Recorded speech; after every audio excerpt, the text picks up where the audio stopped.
정치권 소식 짚어보는 앞치매 맞수 시간입니다. 성지훈 더불어민주당 부대변인, 윤기찬 국민의힘 법률위 부위원장, 강전애 변호사, 조기현 변호사 나오셨습니다. 안녕하세요. 전해드린 대로 강선우 의원에게 1억 원의 공천 헌금을 거낸 의혹을 받는 김경시 의원이 경찰 조사를 마치고 귀가했습니다. 귀국 당시 모습 먼저 영상으로 보시겠습니다. 의원님, 강선우 의원한테 공천 헌금 1억 원 건넨 사실 인정하시는 건가요? 성실히 조사를 하겠습니다. 돌려받은 1억 원은 공천 대가로 준 거 맞나요? 저 1억 공천 뇌물 정청래 1억 관계자가 원은 몰랐나요? 강선우 의원 사무국장한테 돌려받으신 거예요? 지도부에서 빨리 오라고 얘기한 경찰 건가요? 수사 중인 걸 알면서도 왜 출국하셨어요? 오래전에 약속을 한 거여가지고. 미국 계실 때 텔레그램 재가입하신 이유가 뭔가요? 경찰에 자술서 어떤 경위로 제출하신 건가요? 비켜주세요. 김경시 의원이 귀국을 하자마자 3시간 반 가까이 경찰 조사를 마치고 오늘 새벽에 귀가를 했는데요. 우선 귀국 일정을 예정보다 하루 앞당긴 이유 뭐라고 보십니까? 그거 좀 특이하죠. 원래 12일 날 귀국한다고 그랬는데 11일 날 어제 귀국을 했어요. 네. 근데 또 하나 아주 우연스러운 것은 그날 또 압수수색이 진행됐단 말이죠. 그러니까 통상 압수수색 영장이 신청이 되고 발부가 돼서 집행까지는 좀 시간이 걸리는데 들어온 날 집행을 했다. 누가 보더라도 우연치고는 굉장히 공교롭다는 겁니다. 그러니까 김경시 의원이 압수수색 이후에 들어와서 조사를 먼저 받고 그럼 어떤 결과가 벌어지냐면 김경시 의원에게 3시간 반 동안 한 질문을 지금 불구속 상태잖아요. 그렇다면 다른 사람들이 그 질문을 전달받을 가능성도 있는 거예요. 근데 뭐 그럴 가능성이 있다는 겁니다. 됐다는 건 아니고. 그러니까 공범들 간에 경찰이 이런 질문을 하더라라는 것을 이미 강선우 의원 측에서 보면 전직 보좌관도 먼저 조사를 받았어요.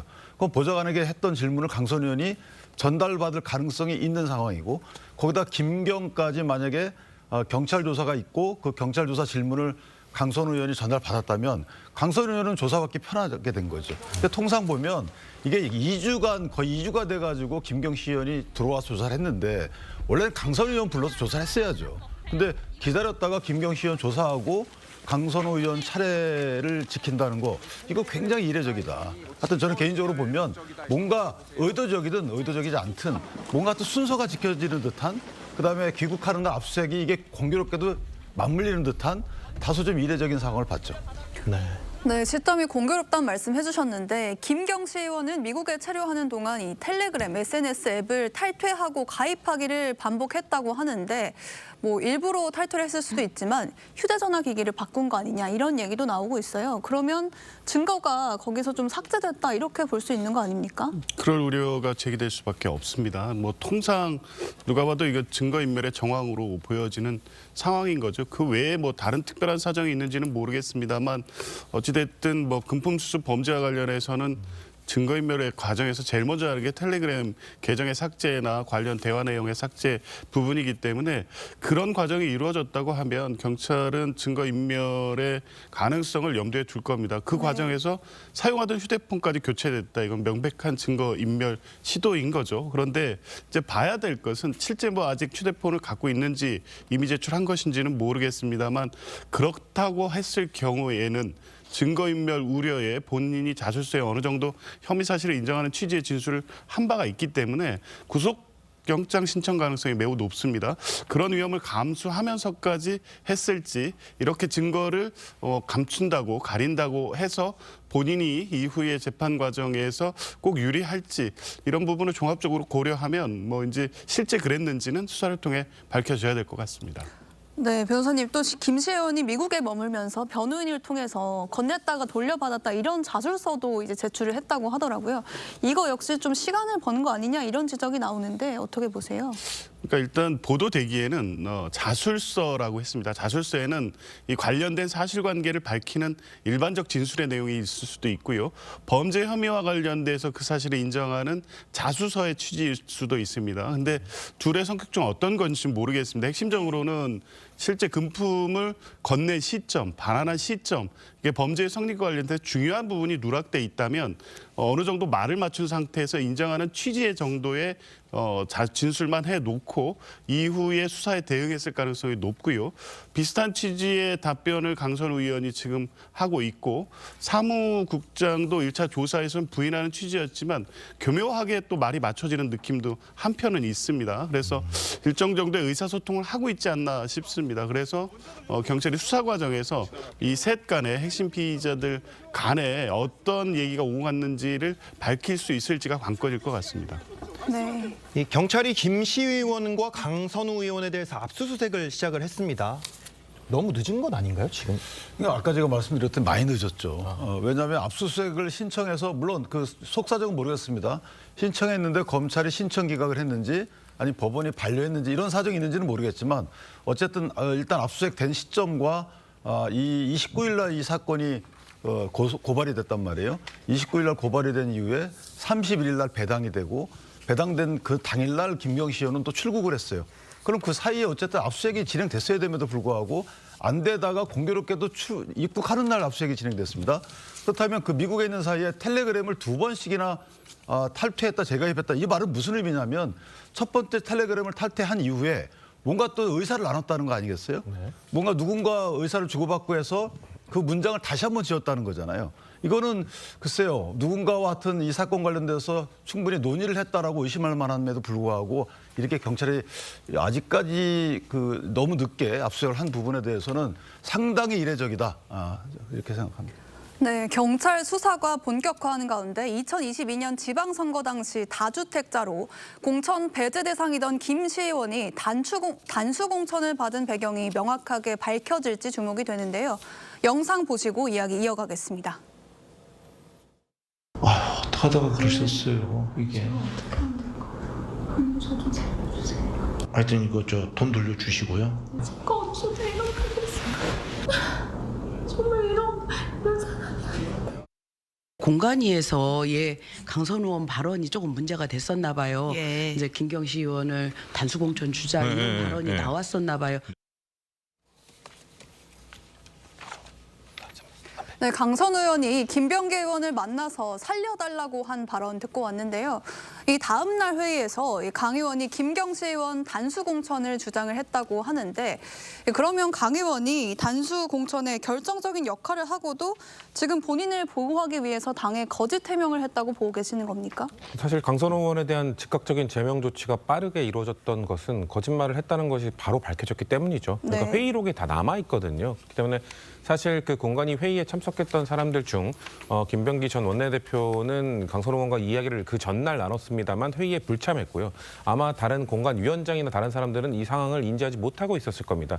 그런 상황 속에서 해당 지역구의 국회의원이 본인의 지역구의 그 공천자, 후보자를 뭔가 단수 공천하자고 얘기했을 때 사실 그거를 막 적극적으로 반대하기는 쉽지가 않거든요. 왜냐하면 네. 광역의원 같은 경우는 거의 800명 이상을 공천하는 선거이기 때문에 지방선거는 그중에 한 명 정도를 그 본인의 지역구원이 이 사람이 가장 점수가 높다라고 추천을 할 때 그걸 반대할 논거는 없었을 겁니다. 그렇기 때문에 당 차원에서도 그 다음 날 바로 확인을 해보니 회의록에 남아있는 거에 강선우 의원이 발언을 한 걸로 남아있고 단수 공천 줘야 된다고 주장을 하고 있기 때문에 즉각적인 제명 조치를 한 겁니다. 자, 이런 걸로 봤을 때 강선우 의원의 주장, 지금 현재 하고 있는 주장이 맞아 들어가려면 바로 그 돈을 받았다고 인지한 순간 보좌관을 해임했어야 되고요. 돈 준 사람은 공천을 주지 말았어야죠. 그렇기 때문에 지금 그 다음 날 바로 드러난 거짓말 때문에 강선우 의원을 제명한 것이고 제가 봤을 때는 결국 단수 공천을 준 배경에는 그 1억 원이라는 돈이 작용했을 거라고 판단할 거라고 좀 보고 있습니다. 네. 김경시 의원과 강선우 의원 모두 1억 원을 돌려줬다고 일치된 주장을 하고 있는데요. 그렇다면 왜 돈을 반환했는데도 김경시 의원이 단수 공천을 받았는가 이 의문이 좀 생기는데 어떻게 생각을 하시나요? 뭐 당연히 그럴 수밖에 없죠. 이미 녹취록을 통해서 내용이 다 확인되고 있습니다. 생생하게 음성으로 돈을 받았다는 사실, 그것 때문에 상당히 곤란한 처지에 있다는 것. 네. 그래서 당시 공관위 간사였던 김병기 의원이 어떤 조치를 취해지지 않으면 본인이 상당 어려움에 직면하고 있다는 호소를 하고 있지 않습니까?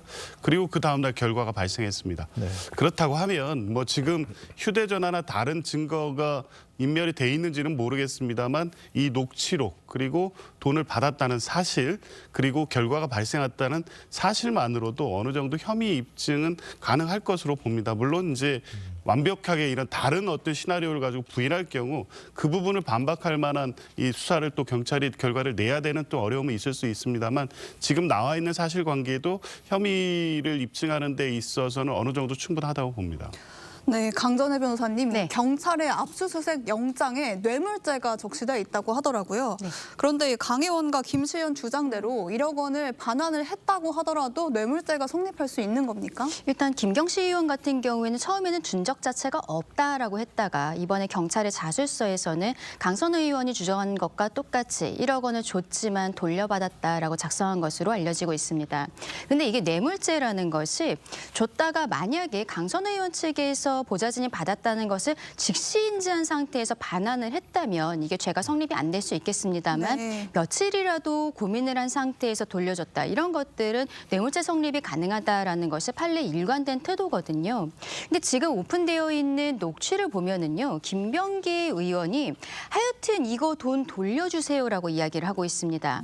그렇다면은 강선우 의원이 돈을 받았다는 것을 알고 즉시 반환한 것이 아니라 일단은 고민을 하는 시간들이 있었다는 거거든요. 아마도 경찰 측에서는 그 부분에 중점을 두고 압수수색 영장에 뇌물죄가 가능하다라고 보고서는 적시한 것이 아닌가 싶습니다. 이 추가적으로 좀 질문을 드리고 싶은데요. 그러면은 이 김병기 의원에 대한 경찰 수사는 어떻게 흘러갈까요? 그러니까 김병기 의원 같은 경우에는 당시에 본인이 공관위 간사였음에도 불구하고 이 상황을 알고 있었지만 김경시 의원에 대해서 단수 공천하자는 강선우 의원의 그 제안에 아무런 제지를 하지 않았던 것이거든요. 그렇다면은 이것이 단순 방조를 넘어서서 실질적으로는 가치한 형태로 봐야 되는 것이 아니냐라고 볼 수가 있는 것입니다. 일단은 김경시 의원과 강선우 의원에 대한 압수수색이 어제에서야 들어갔었기 때문에 그 부분에 대한 자료 분석이 끝나면 아마도 김병기 의원에 대해서도 압수수색 혹은 소환 조사 같은 것들이 이루어지게 되지 않을까 싶습니다. 네, 이 야당은 경찰 수사를 믿을 수 없다면서 공천 헌금 특검을 주장하고 있습니다. 자, 성 대변인님, 네. 한병도 신임 원내대표가 이 문제 어떻게 풀어가야 한다고 보십니까? 일단 사안마다 특검을 하는 건 너무 무리다라는 말씀을 이미 입장을 밝히셨고요. 네. 수사 과정을 지켜봐야 된다라는 생각을 아마 갖고 계실 것 같고 대신 경찰에 대해서 뭔가 이 즉각적이고 또 일만의 의구심도 남기지 않는 수사를 촉구해야 될 거라고 생각합니다. 일각에서는 뭐 집권 여당 눈치를 보지 않겠냐라는 의구심을 갖고 계시기 때문에 그런 부분에 대해서는 우리는 전혀 뭐 강선우 의원이나 김병기 전 원내대표에 대해서 보호해주거나 방탄해주거나 이럴 생각이 없다. 경찰이 즉각적인 제대로 된 수사를 해야 된다는 주장을 해야 되는 것이고요. 그리고 사당의 야당에서 지금 특히나 국민의힘에서 주장한 특검에 대해서는 네. 사실 어제 조국혁신당에서도 입장이 나왔더라고요. 그러니까 최근 뭐 김정재 의원이나 이철규 의원 간의 통화 이런 것들로 봤을 때 국민의힘도 공천헌금에서 자유로울 수 없다. 특검을 한다면 여야 모두에게 대상이 돼야 되기 때문에 국민의힘이 지금 특검안을 짜고 주장하는 것은 그건 받아들일 수 없다는 게 조국혁신당의 주장인 것처럼 저희 당도 마찬가지입니다. 정말 공천헌금 문제를 전부 다 들여다보고자 한다면 나와 있는 사안 모두를 다 함께 해야 되는 것이기 때문에 일단은 지금 나와 있는 사안에 대해서는 수사 과정을 지켜보자는 게 저희 당의 입장입니다. 네. 다음 소식 짚어보겠습니다. 개혁신당 이준석 대표가 국민의힘과 조국혁신당에 특검법 입법을 위한 연석회담을 제안했습니다. 이 장동혁 대표는 수용을, 조국 대표는 사실상의 거부의 뜻을 밝혔는데 연석회담 제안한 이 대표의 속내는 뭐라고 보십니까? 저는 개인적으로 방금 우리 성충 대변인도 말씀 주셨지만 이게 보편과 상식의 문제거든요. 네. 공천헌금 관련해서 지금 경찰 수사가 제대로 되고 있다라고 보는 국민은 아마 적을 거예요. 그렇다면 이게 경찰이 계속 맡는 것보다는 뭐 다른 수사기관을 맡아야 되는데 검찰이 맡기는 어렵죠. 이미 폐지가 된 상태이기 때문에 앞으로. 그렇다면 특검을 해야 됩니다. 그 특검을 하는데 그 특검 형식이 국회에서 하는 특검이든 아니면 상설 특검이든 뭔가 전향적인 입장을 내놔야 되는데 그렇지 않다는 거죠. 그렇다면 여기서 만약에 이준석 대표가 저렇게 제안을 하고 그다음에 국민의힘과 개혁신당이 함께 발의해 놓은 상태예요. 공천헌금 통일교 이런 부분에 대해서. 그럼 여기에 반대하게 되면 이건 비상식이 되는 거고 찬성하게 되면 상식이 되는 거죠. 저희가 선거만을 위해서 이런 구도를 만들자는 것은 아니고 어쨌든 국회가 분명히 할 일은 지금 잘못되고 있는 것을 바로 잡아야 되는데 그 부분에 있어서 제안을 했는데 한쪽은 그 제안을 받아들이고 한쪽은 받아들이지 않았어요. 이건 진영의 문제가 아니고 상식의 잣대로 보면 잘못된 선택이라는 거죠. 그런 국민적 시각이 반드시 반영될 것이다. 따라서 저는 개인적으로 지금은 조국혁신당의 반대 입장을 가지지만 변형된 형태의 찬성으로 뭔가 입장 전환이 있을 수밖에 없다. 왜냐하면 선거를 앞두고 있고 그 선거의 기준은 국민의 상식이 통하느냐 이런 것이 판단 잣대이기 때문에 조국혁신당도 변형된 입장을 내놓을 것이다. 이렇게 기대하고 있습니다. 네, 지난주에 장동혁 대표가 쇄신안을 밝히는 기자회견에서 개혁신당의 상징색인 주황색 넥타이를 착용하고 나오면서 개혁신당을 향한 러브콜이라는 해석도 나왔는데요. 네, 강 변호사님이 국민의힘에서 이준석 대표의 이 회담 제안 단순히 특검을 논의하기 위한 걸로 보십니까? 아니면 그 이상의 의미가 있다고 보세요? 일단은 그 이상의 의미가 있다라고 봐야 되지 않나 싶습니다. 장동혁 대표가 쇄신안에 대해서 이야기를 하면서 선거 승리를 위해서는 누구와도 연대하겠다라고 이야기를 했거든요. 근데 네. 사실상 국민의힘 입장에서 가장 먼저 연대할 수 있는 세력이라고 보면은 개혁신당이 제일 먼저 떠오를 것이라고 생각합니다. 그렇기 때문에 이준석 대표가 이 특검을 논의하자라는 제안에 장동혁 대표는 아무런 제한 없이 함께 하겠다라고 적극적인 모습을 보이고 있거든요. 어떻게 보면 이 주도권을 개혁신당 이준석 대표 측에서 가져가는 모양새가 될 수도 있습니다만 장 대표 입장에서는 지방선거 그리고 보수에 나갈 방향에 대한 진정성이 있기 때문에 화답하고 있는 모습이 아닌가 싶습니다. 네. 당장 뭐 지방선거를 앞두고 합당을 한다거나 그럴 것이라고 생각이 되지는 않겠습니다만 멀리 보았을 때는 앞으로 계속 같이 가야 되는 서로 간의 어떠한 이해관계가 맞아떨어지는 상황이 아닌가 그렇게도 생각합니다. 네, 성 대변님, 그러면은 국민의힘과 개혁신당이 양당의 연대, 민주당에서 바라보기에는 어느 정도 파급력이 있다고 좀 생각을 하십니까? 저는 아주 미미한 파급력일 거라고 생각합니다. 왜냐하면 파급력. 이준석 대표가 지금 장동혁 지도부와 손을 잡을 연대를 할 명분이 없어요. 왜냐하면 몇 달 전에 한동훈 전 대표가 김문수 전 후보를 만났고 그 당시 막 악수하고 그랬을 때 러브샷하고 했을 때 이준석 대표가 어떻게 윤어게인 세력과 저렇게 웃으면서 악수할 수 있냐 이런 비판을 했었거든요. 똑같습니다. 지금 장동혁 지도부가 여전히 윤석열 전 대통령에 대한 절연을 못하고 있는 상황 속에서 이준석 대표가 지금까지 시종일관 이야기해왔던 윤어게인 세력과 보수는 절연해야 된다. 이걸 못한 사람들과 어떻게 손잡고 어떻게 연대를 하겠습니까? 그렇기 때문에 지금 이루어지고 있는 연대는 아주 일회성 연대. 아마도 지방선거를 앞두고 지금 제5당으로서의 위치에 있는 개혁신당이 뭔가 본인들의 입지를 좀 더 키우기 위한 정치 공학적 연대에 그칠 것이기 때문에 이것이 뭐 시너지 효과를 낼 거라고 저희는 보고 있지 않습니다. 네, 비슷한 질문이긴 한데요. 조 변호사님, 그러면 이번 회담을 계기로 회담을 하더라도 이 윤어게인 세력과의 단절 문제 때문에 범보수 연대 가능성은 좀 없다고 보시나요? 당연히 명분상은 그렇습니다. 그리고 만약에 그런 그 연대를 실현한다고 하더라도 국민들로부터 좋은 평가를 받기는 어려울 겁니다. 지금 명분이 없거든요. 네. 그런데 이 당이라는 게 선거를 앞두고는 실리를 따질 수밖에 없습니다. 여러 가지 주고받는 이 거래를 통해서 일부의 어떤 선거 연대까지 나갈 수 있겠죠. 네. 그런데 그렇기 때문에 지금 이 특검 관련된 연대도 지방선거를 염두에 둔 정치공학적 계산이다. 특히 이 개혁신당 이준석 대표 같은 경우에는 2021년 통일교 특검 내용에 포함되어야 되는 신천지 관련된 어떤 이 당원 개입과도 관련성이 있을 수밖에 없습니다. 당시 당대표였습니다. 그런 사정을 고려하면 이 본인이 어떤 당대표 시절에 당무와 관련된 것도 수사 대상이 될 수밖에 없는데 민주당만을 수사하기 위한 특검을 지금 주장하면서 연대를 주장하고 있기 때문에 네. 이것 역시 정치공학적이고 그렇기 때문에 실현되기도 어렵고 실현된다고 해도 국민들로부터 좋은 평가를 받기는 어려울 것 같습니다. 다음 소식 짚어보겠습니다. 이 성추행 의혹을 받는 민주당 장경태 의원이 지난 10일 비공개 경찰 조사를 받았습니다. 먼저 장 의원 목소리 듣고 이야기 이어가겠습니다. 동일한 영상을 두 차례 보도하면서 첫 보도에는 고소인이 제 어깨에 손을 올리는 장면을 모자이크로 숨겼고 다시 보도하면서 제 팔이 마치 고소인 쪽을 향한 것처럼 확대 왜곡했습니다. 이쯤 되면 이건 보도가 아니라 연출입니다. 강 변호사님, 이 네. 장경태 의원에 대해서 고소장이 접수된 지 46일 만에, 그러니까 거의 한 달 반 만에 소환 조사가 이뤄진 건데요. 왜 이렇게 긴 시간이 걸린 걸까요? 그러니까요. 지금 피해자 측에서 고소를 한 것은 작년 11월 25일이었고요. 그리고 피해자 조사는 12월 3일, 그리고 피해자의 전 연인에 대한 조사는 12월 6일경에 있었던 것으로 알려지고 있습니다. 네. 그럼에도 불구하고 장경태 의원은 그동안에 계속적으로 신속한 수사를 요청한다라고 얘기를 했음에도 46일이 되어서야 소환 조사를 하게 됐거든요. 그리고 또 이 과정을 보면은 비공개로 소환이 됐습니다. 우리 최근에 뭐 특검이라든지 이런 데에서 과거 윤석열 정부 쪽 사람들을 소환할 때 비공개 소환하는 것은 거의 보지를 못했던 상황인데 아무래도 경찰 측에서 보았을 때는 장경태 의원이 현직 재선 의원이고 그리고 이번 지방선거에서도 민주당의 서울시당 위원장으로서 좀 이끌어가야 되는 상황이 있기 때문에 이러한 것들이 부담감으로 느껴졌던 것이 아닌가 싶습니다. 근데 이게 46일 만에 이루어진 것이 조금 국민들께서 보시기에는 합리적이라고 보이기가 어려운 부분이 있고 제대로 수사가 이루어지고 있는지 장경태 의원이 맞고소를 한 부분에 있어서 피해자 측에 오히려 경찰 측에서 2차 가해를 하고 있는 것은 아닌지 좀 되돌아봐야 되지 않나 싶습니다. 네, 장 의원은 경찰 조사 직후에 SNS에 이 고소인이 제출한 영상은 3초짜리라면서 피해자 측에 보도된 원본 영상을 공개하라고 주장하기도 했습니다. 조 변호사님, 이렇게 영상이 짧으면 혐의를 입증하기가 어렵습니까?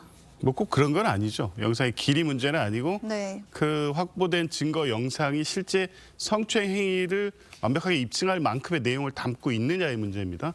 장경태 의원이 주장하는 것은 이 영상 외에 실제 원본 영상에 훨씬 더 많은 내용이 담겨 있다는 겁니다. 그러니까 추행처럼 보이는 행위는 그 3초짜리 영상만 갖고 단정하기 힘든 건 분명해 보입니다. 그러면 앞뒤 전후에 그 상황에서 발생됐던 대화의 내용이라든가 이런 것들을 종합해 보면 이게 추행이 아니라는 것은 본인은 뭐 확실하게 주장할 수 있다 이런 입장이기 때문에 저 주장을 한 것이고요. 막 경찰은 3초짜리든 1초짜리든 아니면 뭐 3분짜리든 그 안에 추행과 관련된 확실한 증거 내용이 포함되어 있는지를 뭐 염두에 두고 수사를 할 것으로 봅니다. 네. 이 피해자 측에서는 부적절한 신체 접촉은 단 1초 만에라도 발생할 수 있는 범죄다. 장 의원이 본질 흐리기를 하고 있다. 이렇게 주장을 했습니다. 피해자 측의 입장은 어떻게 좀 보십니까? 전 저 입장이 맞다고 보는 것이 이게 그 기습추행 중에서도 준강제추행이에요. 준강제추행은 술 등에 취해서 의식이 사실상 판단 능력이 거의 없을 상황이거든요. 그렇다면 만약에 영상이 긴 걸 원하는 경우에는 둘이 교섭관계, 그러니까 둘이 어떤 얘기를 주고받았는지가 중요하죠. 허락이 있었는지 없었는지. 근데 이건 준강제추행이기 때문에 그런 장기간의 어떤 서로 간의 대화가 필요 없어요. 해당 장면만 찍히면 된 거거든요. 근데 그 장면에 대해서 그건 경찰이 판단할 문제이기 때문에 그 장면은 찍힌 걸로 알고 있어요. 근데 그것이 신체적 접촉이 있었느냐 없었느냐의 판단의 문제만 남은 것이죠. 그렇다면 장경태 의원의 저런 주장은 앞뒤가 안 맞는 주장인 것이고 오히려 피해자를 마치 본인을 무고한 것으로 몰아가는 그런 듯한 주장이라서 2차 가해 여지가 없지 않아 있는 것이죠. 네, 국민의힘 주진 의원은 장 의원이 법사위원회 감투를 쓰고 으름장을 놓고 있다고 비판을 하던데요. 성 대변인님, 이 상임위 이동 가능성은 어떻게 보십니까? 글쎄요, 일단 장 의원이 성실하게 적극적으로 수사에 임하고 있기 때문에 본인이 갖고 있는 직위를 뭐 이용하고 있다라고 보여지는 않고요. 다만 이제 기소가 돼서 이제 재판으로 넘어가게 되면 법사위 의원 자리는 저는 고민을 해야 된다고 생각합니다. 왜냐하면 우리 당에서 계속해서 뭐 나경원 의원이라든지 재판을 받고 있는 사람의 법사위원 그 재직에 대해서 뭔가 지적을 해봤기 때문에 저희가 좀 다르다는 모습을 보여주기 위해서는 나경원 의원은 끝까지 버텼습니다만 그래도 우리 당은 기소당한 의원에 대해서는 좀 조치를 취하는 것에 대한 고민이 있을 거라고 좀 보고 있습니다. 네. 네, 네 분 말씀은 여기까지 듣겠습니다. 감사합니다.